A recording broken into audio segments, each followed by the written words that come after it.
everyone. I'm Adam Brown, and this is Shell Point Today for Tuesday, July 22nd. On today's show, we'll preview tomorrow's legacy seminar called Beneficiary War Stories.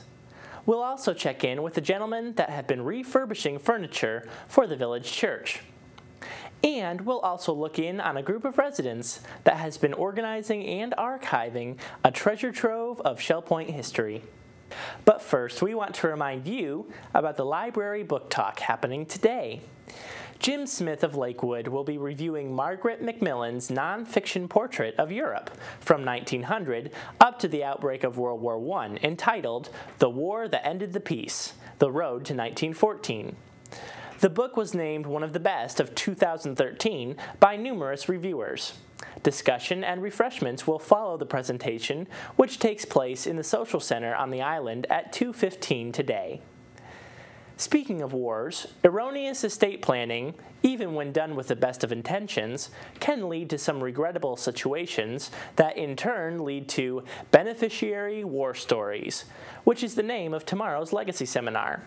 It will feature some guest speakers with strategies to help you keep the peace. Tim Stephenson is here with a preview.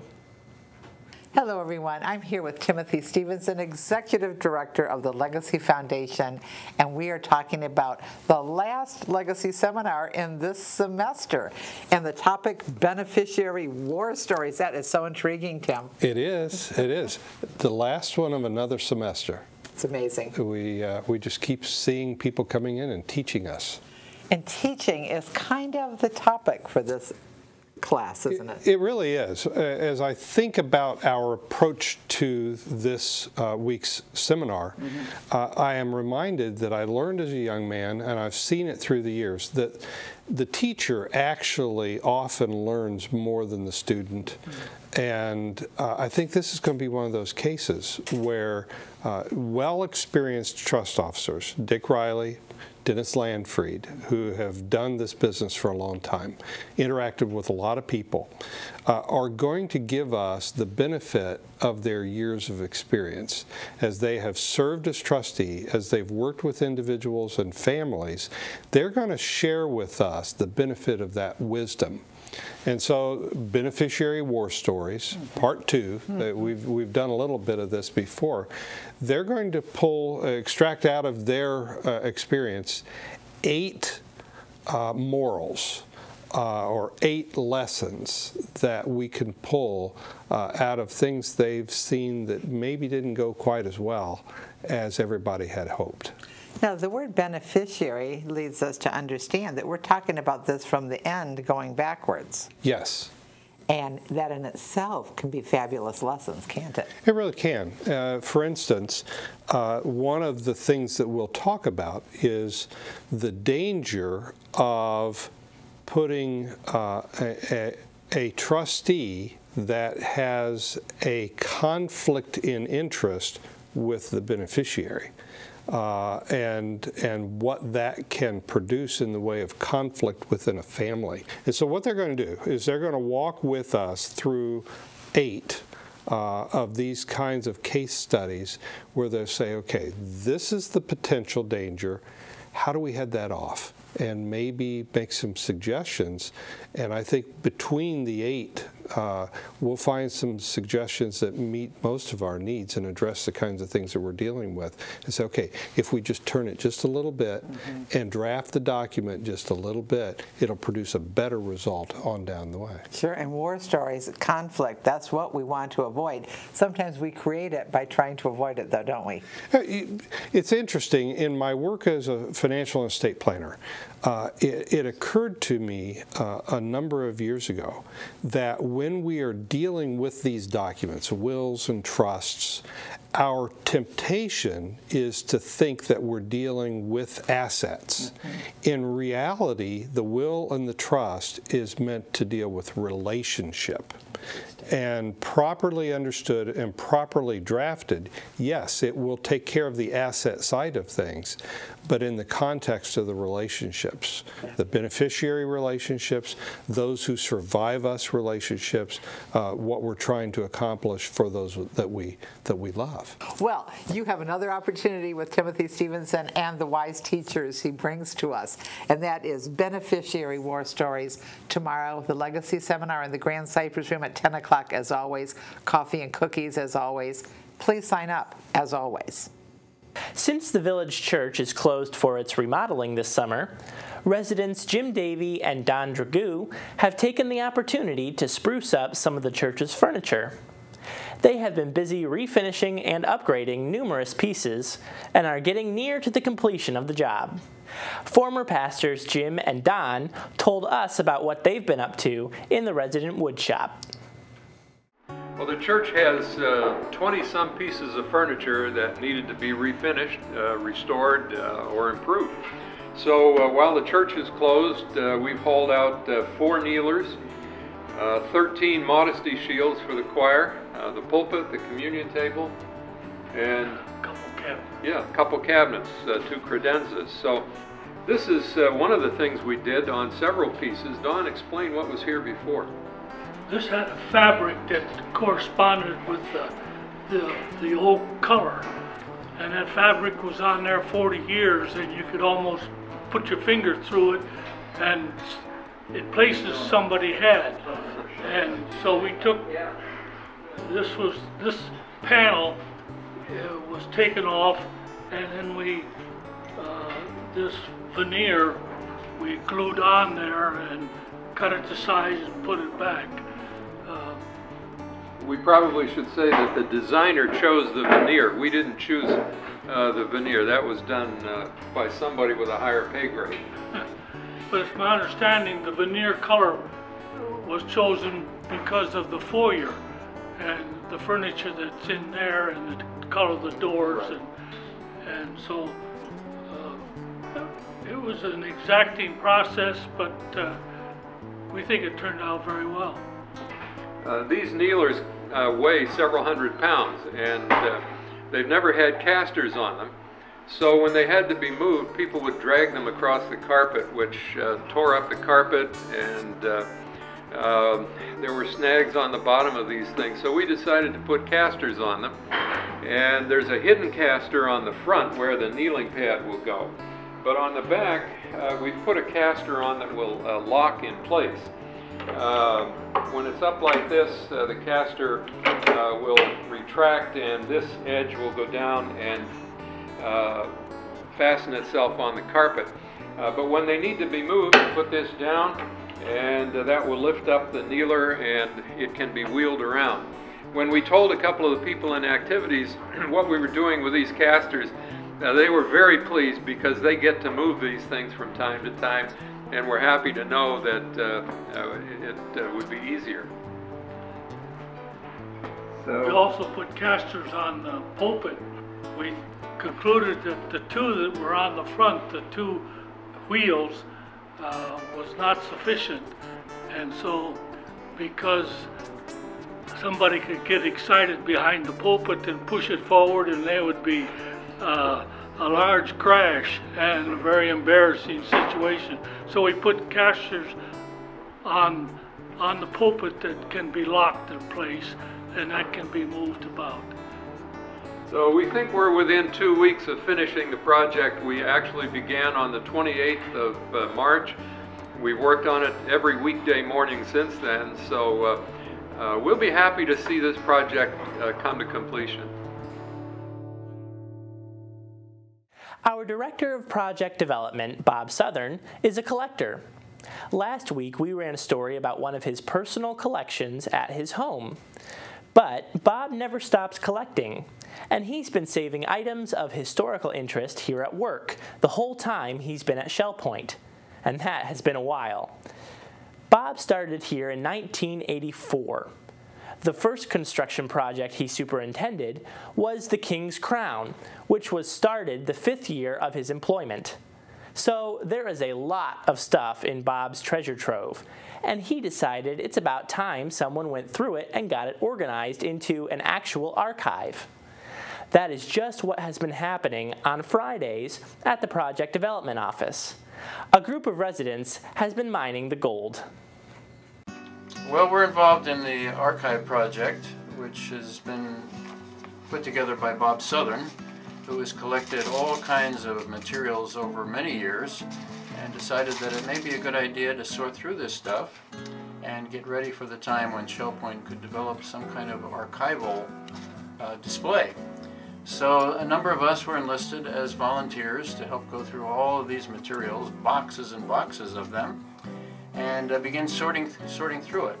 Our initial step was to divide all of the materials into basic categories, and then to take one category at a time and make sure that the materials are placed in the proper kind of plastic material to preserve them. And then we also categorized them and explained in detail what was contained in the various pieces of information, whether it be a brochure, an advertising piece, or a letter, or a memo, or whatever the case may be. So we've gone through each of the pieces, sorted them out, detailed what's in them, categorized them, and then the next step is for it to go into a computer system, and that's being taken care of by Shell Point staff, and eventually we will end up with an archival display. So it's pretty exciting, and we're kind of thrilled about being a part of it. It's brought back a lot of memories for us because some of the people involved in the earlier years were people that we knew personally, and so we could identify them and kind of relive their experiences here in Shell Point through the material that we've read. Since January, I've been working on the Shell Point Village News, which was the first little magazine that they put out, which is equal now to the Shell Point Life, I guess, but not quite as exciting. But it is fun to read it, and I started way back when Shell Point started, and they started to produce this little news item, and now I'm up into the 70s and 80s. So it's been a really fun project. Today I'm working on some artifacts, boards that were prepared by an outside organization for a possibility at Shell Point. And so all of these will be put in some kind of an archival area so that people at Shell Point will be able to see what was the background here. And then not only that, but as your friends come, someday we hope there'll be a place where they can be shown. But what have we done? I've looked at pictures, aerial photos, what this place looked like before there was a woodlands, before there was an Eagles Preserve. There are pictures that residents have taken, and one of the very interesting ones was to see the bridge on the island that goes along the river, and how that was taken out. The whole thing was closed off for a while. So that was interesting. And then letters between people, board members, directors, former leaders of Shell Point. Fascinating history, and Bob Southern has saved these pieces, and they are going to be available for everybody. I guess in my early years here, I recognized that a lot of the archival documents of Shell Point in this particular instance at that time was relative to the construction history of Shell Point and the plans and specifications for the original buildings and site work on the island were not properly stored and in many cases not even really known where they were.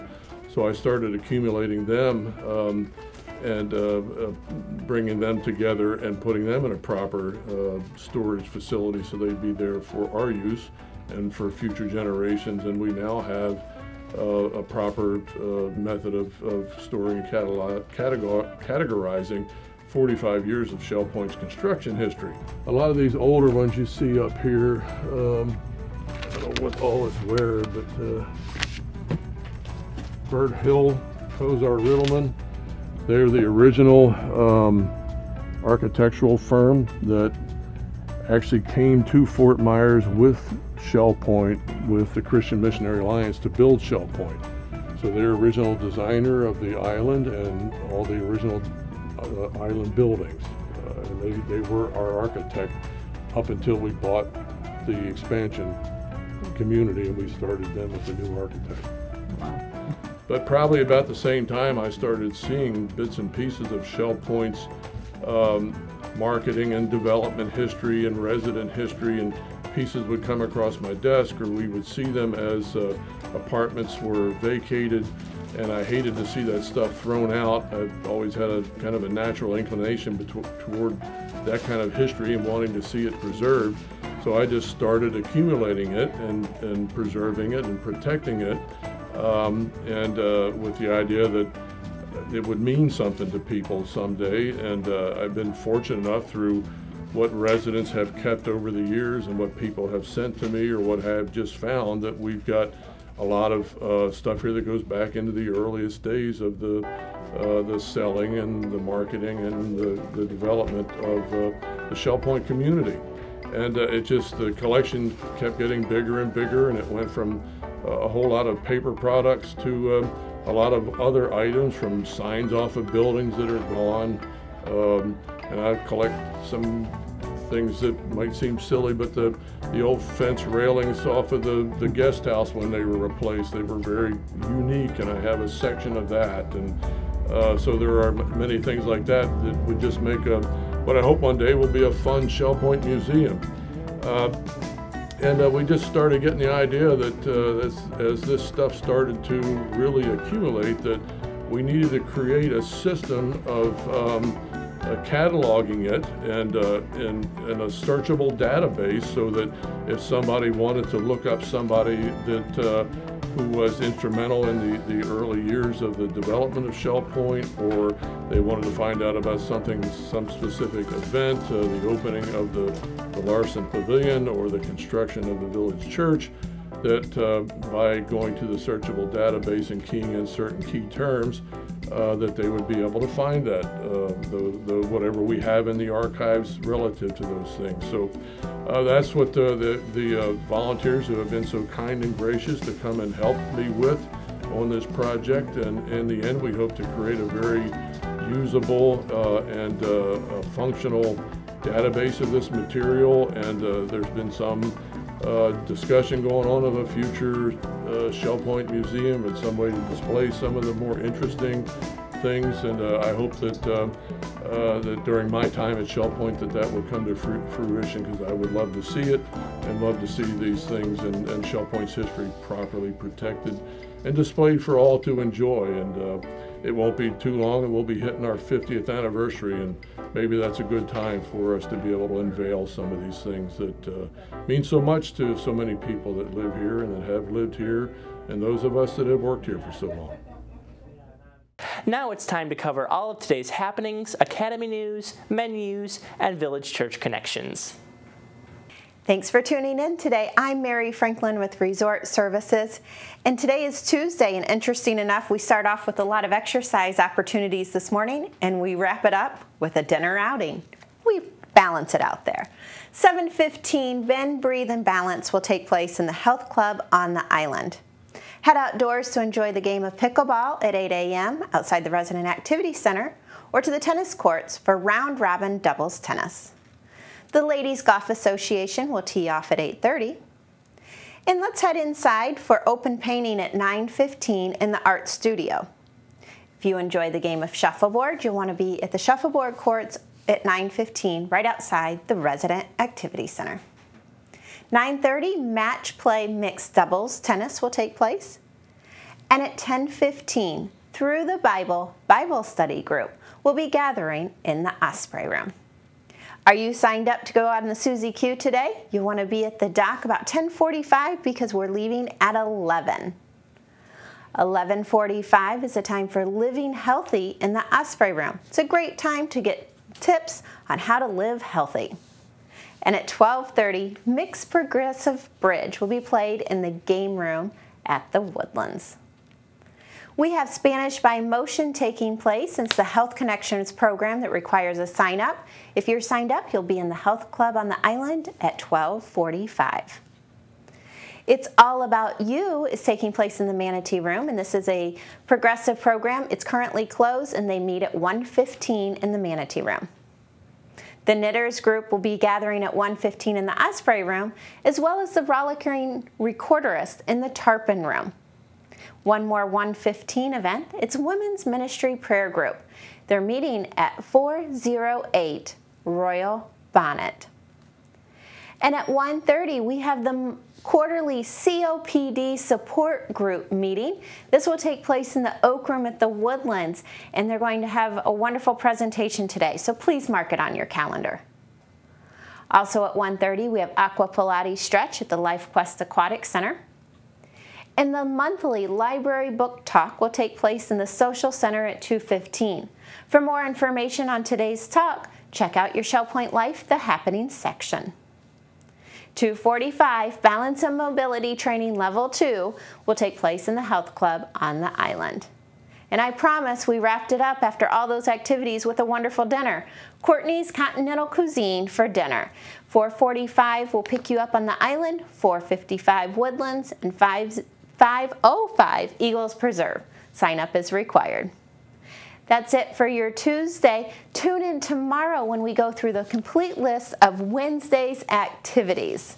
I'm Mary Franklin. Make it a great day. Hi, I'm Terry Coleth with your Academy information for Tuesday.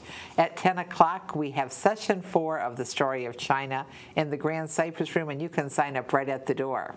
Tomorrow, we have the Legacy Seminar, Beneficiary War Stories. And we also have the free iPad clinic with Penny Modridge and her wonderful assistants. That takes place in the Teaching Center on the island. You can stop right in according to the time in the weekly reminder. Monday, August 11, we have an afternoon orientation for the Pavilion Auxiliary. I hope all of our current volunteers who need the reorientation will put it on their calendar, but we'd like to issue a special invitation to anybody who would like to consider joining the Pavilion Auxiliary to make a difference in the lives of our friends and neighbors in the Larson Pavilion. Please call me for more information or look at the back page of the weekly reminder for sign-up information. Menus for Tuesday. In the Crystal Room, the Crystal Platter is short ribs with au gratin potatoes and green beans. The dinner special is build your own stir fry for $12.95, and the soup of the day is chicken and white bean chili. In the Island Cafe for lunch, the special is a turkey cob salad wrap with fresh fruit for $7.25. The dinner special is an Island Cafe picnic with your choice of hot dogs or hamburgers for $8.25. Dinner specials in the Palm Grill are swordfish for $15.95 or chicken marsala for $13.95. Menus are available 24 hours a day at www.shellpoint.net. Hi, Randy Woods, and I want to tell you about our upcoming choral workshop. Here this summer, we have enjoyed opportunity together on Thursday mornings to sing together as singers, whether it's a church choir, the Shell Point Singers, or another singer in the community. Obviously, during the summertime, so many of those ensembles are not meeting and rehearsing, but we need to sing. And so I invite you to come this Thursday as we continue our summer choral workshops. This Thursday at 10 o'clock in the morning, we'll be meeting in the Grand Cypress Room, and our guest musician this week will be Jeff Fox. I've worked with Jeff for many years. He is the music director at the First Presbyterian Church of Bonita Springs, and we've seen him here on campus many times as he has directed the Fort Myers Master Singers. Jeff is a fine musician, very talented man, and it's a privilege to have him come and be with us. In the last workshop, we had over 70 singers participate. So I am prepared with 100 copies of music, 100 chairs, and it would be great to fill the Grand Cypress Room in the Woodlands this Thursday morning at 10 o'clock. All singers are welcome to come as we exercise our voices, as we vocalize together, and as we challenge our reading skills. We'll be singing music from The Phantom of the Opera, Andrew Lloyd Webber's great work. So we'll have several selections that we'll sing there. We'll also be doing from Mendelssohn's Elijah, He Watching Over Israel, as well as looking at a nice arrangement of the gospel song, How Great Thou Art. So a number of things that we'll be doing, and I invite you to come. All singers are welcome Thursday at 10 o'clock in the Grand Cypress Room. The cost for the whole workshop series, all of the workshops throughout June, July, and August is just $5. You can sign up at the resident activity desk, either on the island or the Woodlands, or just show up and be part of this great time of singing. The session will last from 10 a.m. until about 11:15, an hour and 15 minutes. It's a great time of fellowship and singing, and I trust that you'll come and be part of it as we continue this summer choral workshop series this Thursday, July 24th at 10 o'clock in the Grand Cypress Room. Again, our guest is Jeff Fox from the Fort Myers Master Singers. He also directs the choir program at First Presbyterian Church in Bonita Springs. It'll be a delight to work together and to sing together. I look forward to seeing you there this Thursday. Have a great day. We're glad you joined us for today's show. Tune in tomorrow when we'll hear more about our new day respite program at the Arbor from Inga Bredahl. We'll also hear from Robin Church at the Shell Point Salon about some new makeup she thinks you ladies will like. Until then, this is Shell Point Today for Tuesday, July 22nd. I'm Adam Brown, and for all of us here at Shell Point TV, we hope you have a great day, and we'll see you back here tomorrow.